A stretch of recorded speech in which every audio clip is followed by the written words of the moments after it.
welcome to underneath Milo, 360 degrees worth. She's in for her annual, get roothed, and this year things are worse than ever, as you'd expect. I mean, it was a tough year last year. I'm always keen to check out the body mounts because I've had a lot of strife with them. Suspension's been hanging in really well.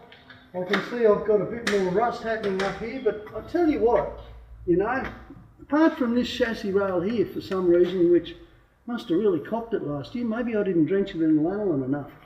Because look at this one, this one's all right. I guess the breather pipe on the old petrol motor was on that side, so maybe that helped. Yeah, driveline, really good. This is the Terrain Tamer gearbox. By crikey, the transfer and gearbox has been just fantastic in Milo, and I got no issues there at all. Got a big rock carve in the front drive shaft. Look, you got to look at that and you got to think, gee, how did that get there? You must have been doing something really stupid that day. I can see my biggest problem is a bit of rust just above these central body mounts on each side. That's going to grow into a big drama. There's not a lot wrong with the old girl, she's pretty good. I've got to play with the wiring a little bit. I'm not real happy with that plug floating around like that. That's for the E-locker. It wasn't like that when it was installed, it's got a bit worse. The motor, well, look at that, doesn't even leak enough oil to keep itself rust free. That is just beautiful. The motor's the best thing, motor, gearbox, transfer. Motor, Alan Gray, thanks old mate. That is just an awesome thing.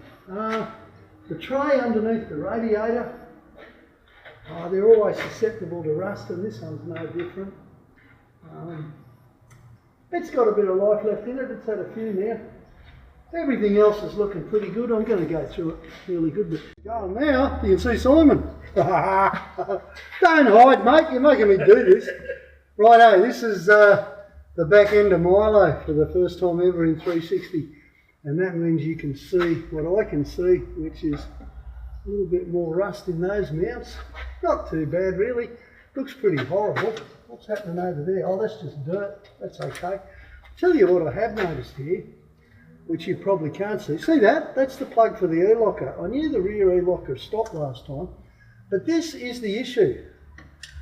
It's only really minor. The wires are still in place coming out of the diff, the plug's stuffed, but I think it's because of the size of the plug. I think it's big enough to, not everybody does the stupid things I do. It's big enough to catch a stick or something else. So I'm going to be getting rid of that plug and replace it with a couple of really close to the diff connectors. That'll fix that because the E-lockers are just way, way, way too good to be mucked around by a silly little electric. What else have we got going on here?